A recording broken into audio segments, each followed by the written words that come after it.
What's up, heathens? How y'all doing? I'm the Godless Engineer, and I critically analyze Apologist claims to give you the best arguments and information so that you can stand up and use your voice. Today, we're going to be taking a look at a Muslim that's going to be trying to educate us on the problems with atheism. Then he's going to be giving us two logical arguments to believe in God. Personally, I kind of feel like this guy maybe doesn't know how words work, but you're going to see what I mean here in a minute. But in any case, if you want to fuck around and find out how atheism has a lot of problems and you should believe in God, then please stay tuned. Hello and assalamu alaikum. If somebody was to blindfold you without you realizing, and then suddenly you woke up on a plane, would you not be curious and ask yourself, what am I doing here? Who put me here? And where am I going? Yeah, that's a pretty, weird situation there. I mean, I would think that if you put on a blindfold and you weren't, knocked out in some kind of way, you would know that you're being put on a plane. But still the questions would be there, why am I on this plane? Who the fuck put me here? Why did I agree to this fucking shenanigan? I feel like those would be questions that you would ask yourself. So, so far, so good. I'm with this guy on this video. That would be a crazy fucking thing to experience. You see, atheism raises many problems, and this is one of them. It convinces you that you do not need to ask these questions, and you don't need to be inquisitive. So I'm just trying to do the math in my head here. Atheism and skepticism that pretty much banks on encouraging people to ask questions, be inquisitive, and try to find good information that comports with reality actually convinces you not to do those things. I'm totally drawing a blank here. Again, this guy doesn't know how words work. Also, he obviously doesn't know a lick about atheism or skeptical thinking, because atheism is built off of being skeptical about what we've been told as far as the God question goes. So I don't understand why he comes to this particular conclusion about atheism. I'm sure he's going to explain, but I just can't fathom a way that you can figure that shit out. This is a map where, it's oh, you start here and then you go through a nebulous portal that and now you're in Paris, France, and you were somewhere else in the world. And that's the kind of logical leap that he's making here. There's just a really big fucking disconnect, and I don't think that there's an actual real way to get from point A, being atheism, to point B, don't ask questions. You were put on this planet. Are you not curious enough to ask yourself, what am I doing here? Who put me here? And where am I going?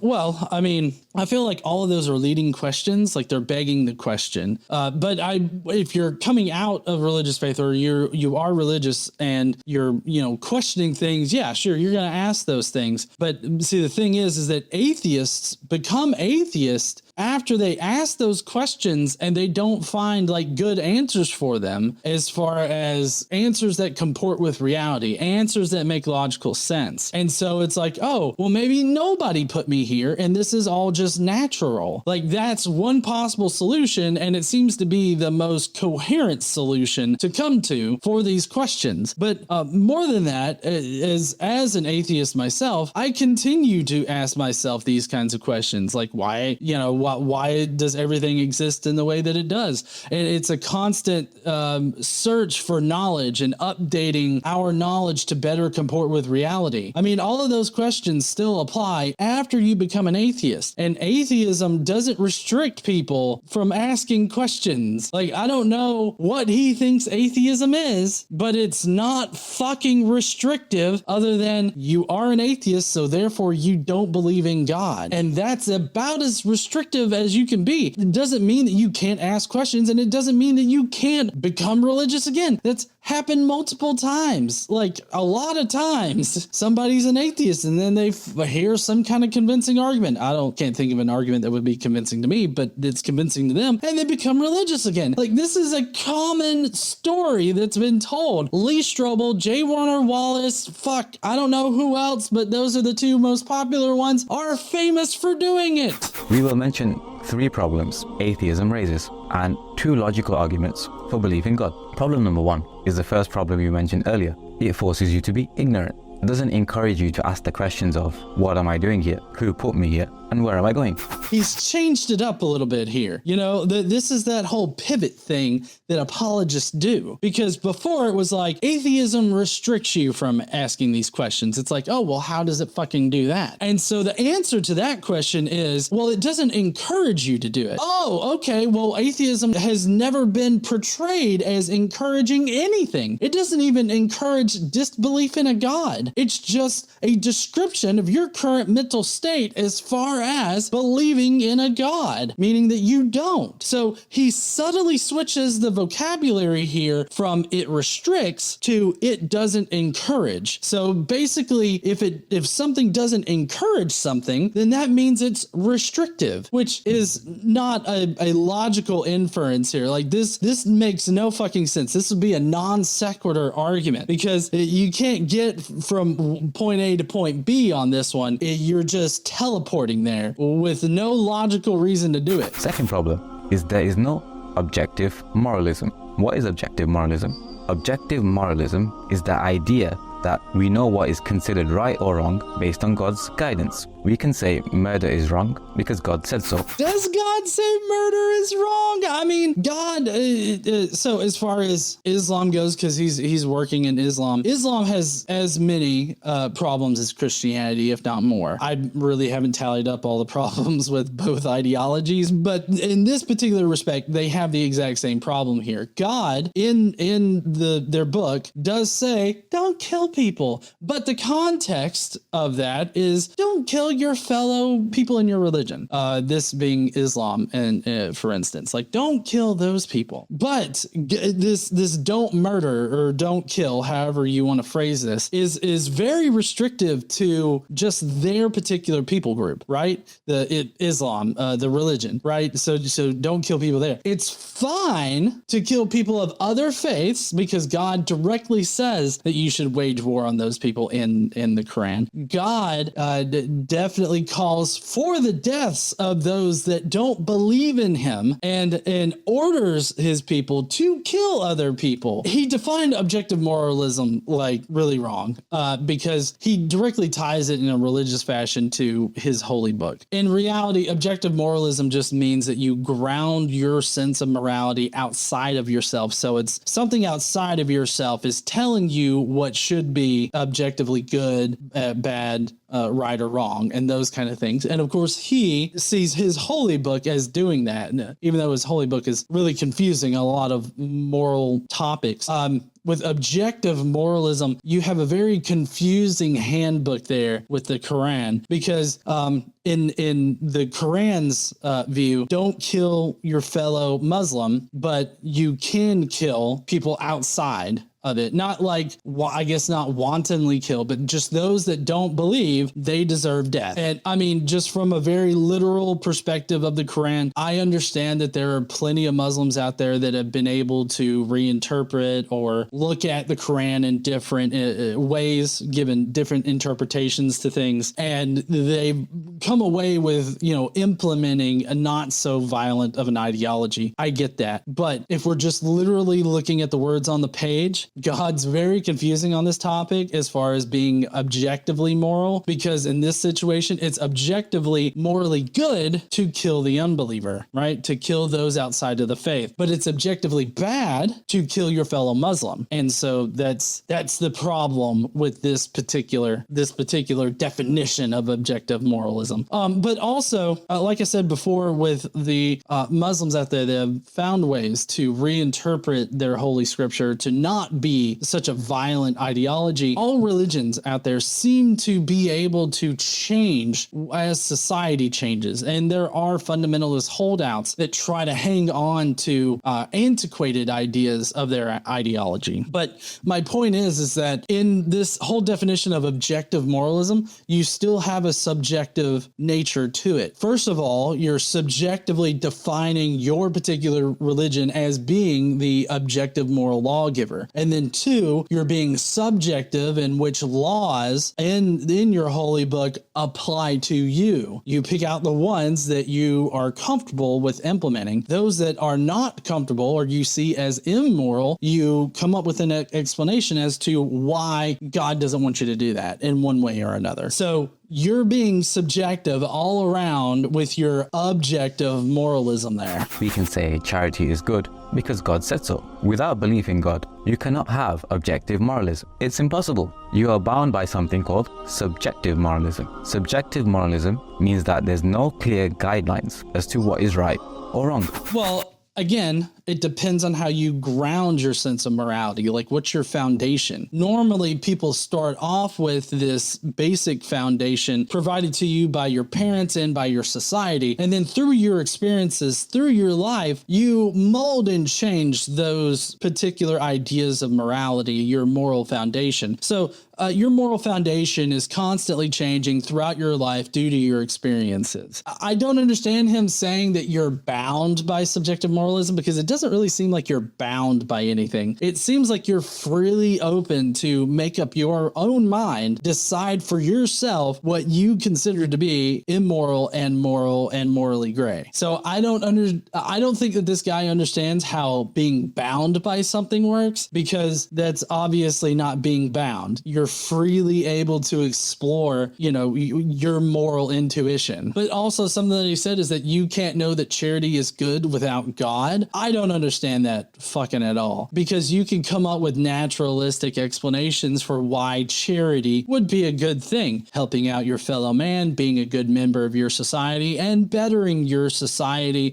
so that you can survive and thrive better are all very naturalistic explanations that could compel you, it should compel you, to be charitable to people. I mean, that doesn't require a God. You don't need some psychopathic fucker in the sky to tell you to be charitable. It also opens up you to being manipulated very easily, because then all somebody has to do is make some kind of fucking argument from the Quran that, oh, God really wants you to go and kill all these people over here, or God wants you to go and do this very obviously immoral act, but it's morally good because God has said so. Like, I feel like it opens you up for manipulation. Without a belief in God, you could say that murder is good and you can't question that person. You can say charity is bad and you can't question that person.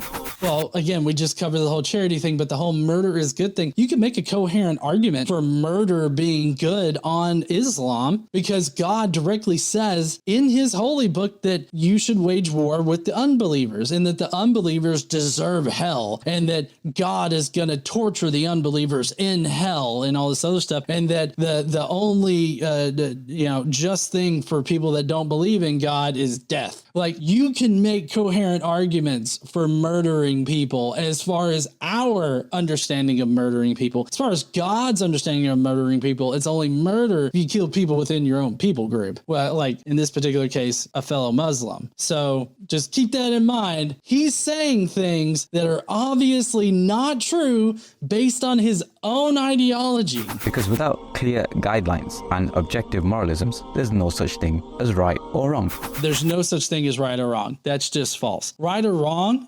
are subjective in their nature. What's right to one person could be wrong to another person. They always like to pivot the conversation to things that in general people would identify as wrong, like, killing a baby, or, just killing another individual in general, or, doing any number of things. That those are general things that I feel like most people can agree with is wrong in a society. They always pivot to those things, and they never think about the more subjective things in our moral foundations. Like in America here, as far as like Christian ideology goes, this could also be in Muslim ideology, whether or not it's okay or right to be a gay person. You've got plenty of Muslim ideologies that think that gay people should be killed killed. There have been a number of instances where gay people have been executed, murdered, essentially, just for being gay in primarily Islamically run countries. That would be murder. I mean, maybe he doesn't see it as murder because they're gay and they're sinning and, you know, they deserve death or some kind of shit. I don't know what his particular ideology is, but that is how you would argue from the Quran about it. Here in, you know, America, you have this diverse problem for some fucking reason about whether or not it's okay to be part of the LGBTQ plus community. And you have Christians, some of them more progressive Christians, that are perfectly fine with somebody being gay, and they've managed to work it into their ideology and everything like that. And then you have other Christians that think that you need to be killed. Stephen Anderson and all of the fundamentalist and independent fundamentalist Baptist churches that are out there, they think that gay people should be executed. So, I mean, you have this diverse moral foundation, even within religious ideologies. So I don't understand how you can say if you're subjective in your moral foundation, then there is no right or wrong, when those are subjective classifiers for moral actions. The third problem is without objective moralism, society will crumble. There will be no rule book. You'll make your own rules, and you could use your own imagination to think how destructive society would become if there were no rules. First of all, there are plenty of societies out there that are not religiously based, and so therefore don't have any kind of like religious moral foundation, and they work perfectly fine. Society doesn't crumble. Okay, society's not crumbling in those nations. All right. Second of all, I see it as us already operating with a subjective moral foundation, even if your moral foundation is based in some kind of religious book or religious ideology. You're subjectively choosing that. You're also subjectively choosing in that ideology what you want to follow. So, I mean, you're already being subjective. I'm being subjective. We all have subjective morality. It's all subjective. Now moving on, we'll give two main logical arguments for belief in God. Number one, the teleological argument, also known as the design argument. Within this argument, there is a famous analogy known as the William Paley Watchmaker analogy. So here's the story. William was walking and noticed there's a rock on the floor and thought, where has this come from? Then he just says, probably got here by itself and has been here a while. Then he continues to walk and he notices a watch on the floor. Then he thinks to himself, this watch is way too complex for it to just appear by chance. It must have an intelligent designer. So if the watch is too complex to just appear by chance, then what about the universe? For example, if the critical density of the universe was off by 1/10 to the power of 15, then the entire universe would discombobulate. Let's put this number in context. This is like getting 10 trillion pennies in a pile. And from these 10 trillion pennies, there is just one penny which is painted red, and you must pick out this red penny from the 10 trillion pennies while blindfolded. So this example I have given is like the equivalent of the universe being the way it is without an intelligent designer. So this argument makes no sense. So starting from the beginning with the teleological argument, in the teleological argument or the design argument, you can't really discern between designed objects and undesigned objects or objects that occur naturally. Because on the teleological argument, everything is intelligently designed from the start. So you have to presume the very start of your argument in order to make the dumbass Paley's argument. Okay, the Paley's watch argument, which if you'll notice, Paley first found a rock and is like, how did I get here? Oh, well, I guess it just came here naturally. And then, the watch argument being that the watch was intelligently designed. And then he immediately switches to the universe as if we don't have natural reasons, just like the rock being there. But we have natural reasons for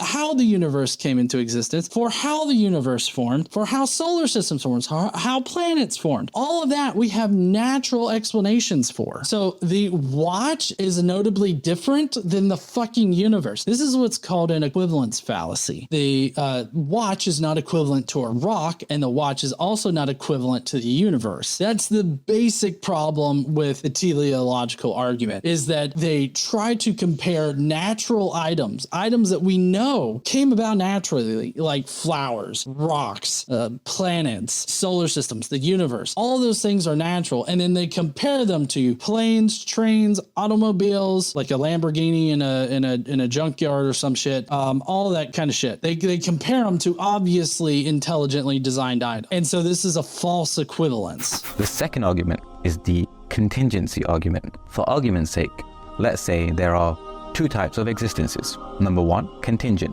Number two, necessary. The first one, necessary existence. Necessary existence means that it's impossible for this existence to not exist. Okay, in that particular kind of definition, I would just call reality that necessary existence. Like reality necessarily has to exist. So the difference so far in this argument is that he attributes intelligence and sentience to this necessary being, and he has no good reason to think it's being. While I call the thing that's necessary to exist just reality. It's just a natural part of existence. It's a natural aspect to this existence, reality. And reality extending beyond our universe, that's what makes multiple universes possible and all this other stuff. Like reality and our universe are not necessarily deeply coupled, meaning that they're not necessarily entangled with each other to the point where reality only exists in our universe. We don't know if reality can extend outside of our universe. I would think that it would most likely extend outside of our universe. We do know that our universe is limited, but that doesn't mean that reality is limited. And so we don't really have any good reason to think that reality would be limited to only our universe.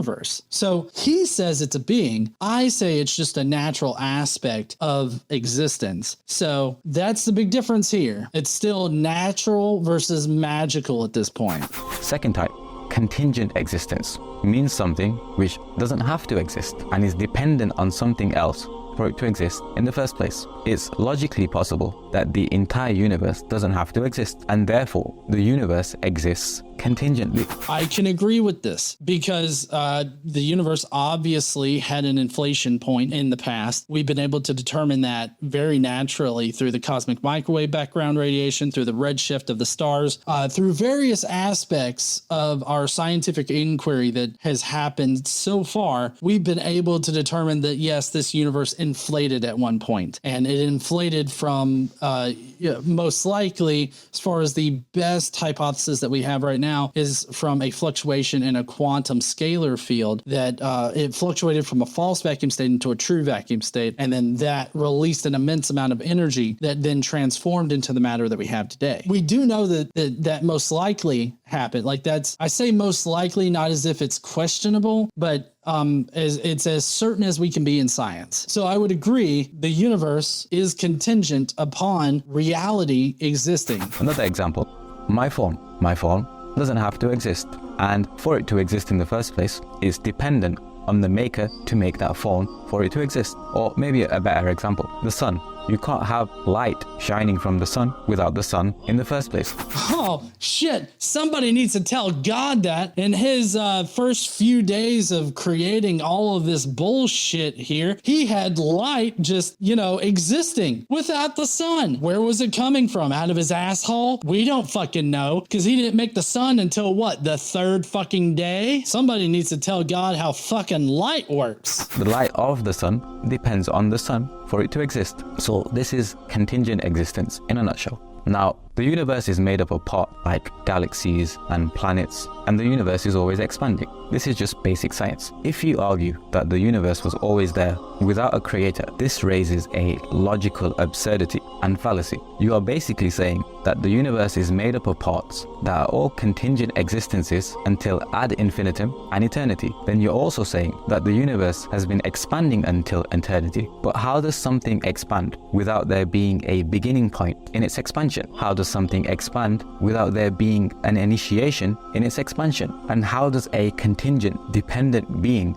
i.e. the universe made up of parts, cause its own expansion and own initiation when it depends on something else for its existence. Did anybody notice that he said the universe was a being, like a contingent being? I think that there are some woo-woo ideologies out there that consider the universe like some kind of sentient being. This is not what would convince me, calling it a being. Also, he, as you can tell, he's not distinguishing between reality and the universe. For him, universe and reality are entangled together. Reality only exists in this universe, and I don't feel like we know enough to say that for sure. So we shouldn't automatically assume it. The real question here is reality a natural part of existence, or is God the thing that's there instead of this reality? Because reality is intermingled with our universe and only our universe exists. See, I feel like there's a lot more speculation going on this magical side where God is at the beginning of everything versus the natural one that, you know, rests on evidence that we actually have and not making statements that we can't actually prove. So for me, it's always going to be this side, the natural side of things, not this magical fucking side that has some psychopathic blood god that created everything just to have life on this one little planet so that he could tell one motherfucker to kill another motherfucker, and that pleases him. It seems rather ridiculous to me.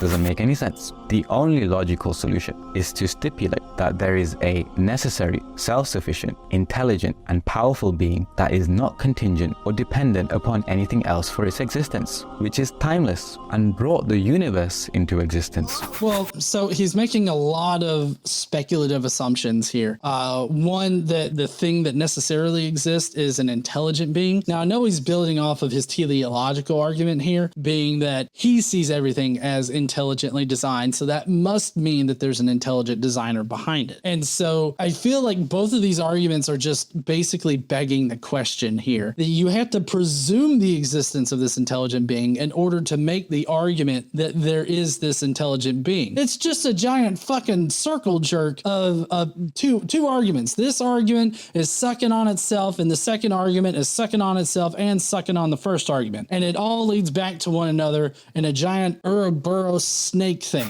And this is basically how we define God Almighty. I know a lot of people will still have many questions, despite how logical and understandable it is that there's only one true creator. Like, why would you believe in something you can't see? Well, have you ever cracked open your own skull and seen your own brain? Does that mean you don't believe your brain exists because you can't see it? Well, shit, honey. We can't see our own brains. Therefore, God. That's right, honey. We have tests that we can do that can show the insides of our heads. We don't have to crack our skulls open. We can do tests on it. We can measure our brain waves. We can do multiple tests that show that we have brains. Can we do that for God? I don't think so. I can't think of one single fucking test that we could run that would definitively prove that there's some magical wizard fuck out there that's controlling everything and built everything. There's not one experiment you could do, but there's plenty of tests that we could run to show that we have fucking brains. Have you ever seen the DNA test for your own mother? But as far as you're aware, your mother is your actual mother. Why? There's enough logical clues to show you that these things are true. And in the same way, there's enough logical clues to show you that God exists. I like how this motherfucker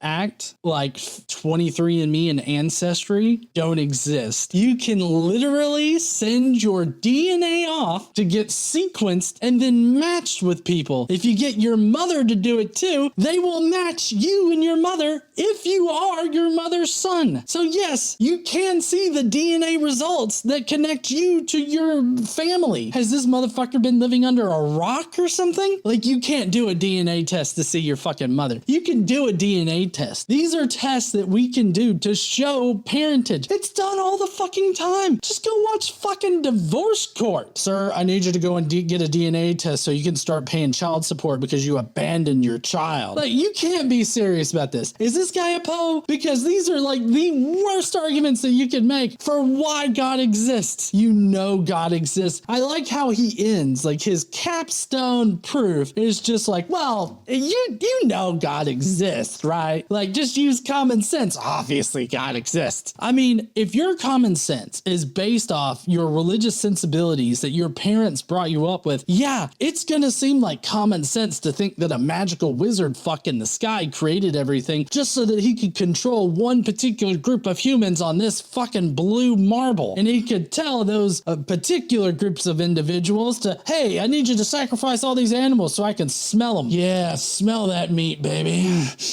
Yeah, that smells so good. I can only have the free smells. Apparently, God doesn't eat or anything like that, or he doesn't like, I mean, he likes to smell barbecue. He just doesn't like to eat barbecue, maybe. But there's that. And then later on, it's like, oh, also, these people right over here are really pissing me off because I care about what they're doing. So why don't you go and violently kill them in the worst ways possible? Could you do that for me? I'd really love it. I need something to jerk off to. And that's what God's saying right there. Obviously, if you're brought up religiously indoctrinated to think that God is just a natural thing that, you know, exists by default, then sure, that's going to seem like common sense. But when you think about it logically, when you try to really drive a fucking Mack truck through that actual binding ideology, you're being bound to this idea of God. If you drive a Mack truck through it with fucking logic, then it's going to get shattered. It's like, oh, yeah, that's not fucking logical. Why would some sky wizard psychopath fuck care if I kill another person? Like, that just doesn't make fucking sense. Also, why does he care if I tear the entrails out of a fucking lamb and burn them to a crisp? Like, that doesn't make any kind of goddamn sense.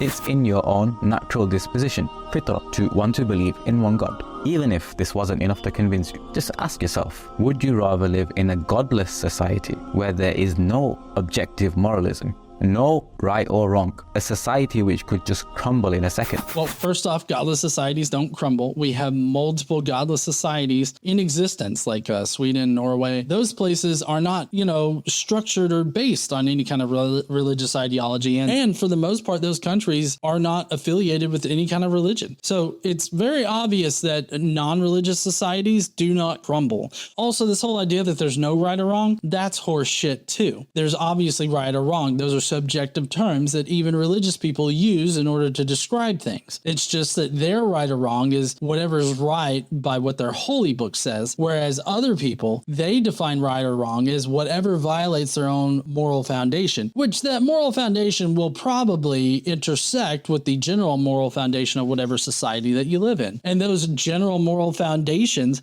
differ from different societies. And, but, you know, we all, you know, a lot of societies do share common attributes, but I wouldn't say that that's a universal moral foundation right there, because while they share some attributes, they are still different enough to warrant being their own particular like moral foundations for their societies. Like the general moral foundation found here in the United States is going to be different than like even the United Kingdom. It's so weird to hear somebody say godless societies crumble in a second, when it's like people in godless societies have been thriving for potentially hundreds of years. Like this is not crumbling. They don't crumble, you dipshit.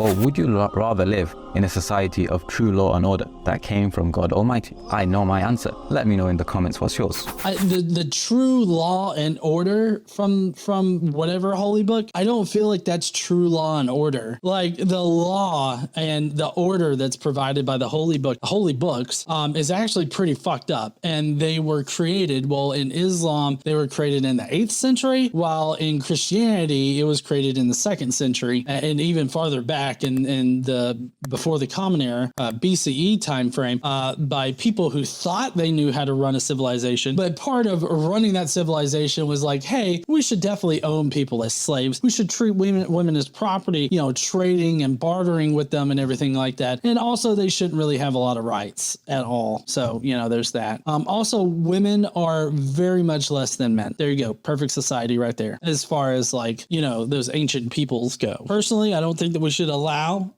ignorance ignorant ancient peoples to dictate how we live our lives now. So no, I wouldn't say that that's true Law and Order. It's true to you, but I also kind of think that you have a fucked up sense of like right, wrong, true, words in general. Like I feel like this guy has a fucked up sense of what words mean in general because he keeps using words and I don't think he knows what those words mean. But in any case, that's going to be it for his video today. I'd really love to know what you guys thought about it. Personally, I was not convinced that atheism has any problems because all three of the problems that he mentioned are not problems and are not descriptive of atheism. And then the two logical arguments just utterly fail because they suck each other off at every single point. Teleological argument sucks itself off, but it feeds into the contingency argument, which sucks itself off too. So I don't understand why any of this is like convincing at all. But if you will, go down below and let me know what you thought about his video. Did you find it convincing, or did you think that maybe he needs to read a dictionary? Let me know what you think in the comments. And while you're down there, why don't you smash that like button and subscribe if you like this kind of content. Don't forget to stand up and use your voice. Bye, heathens.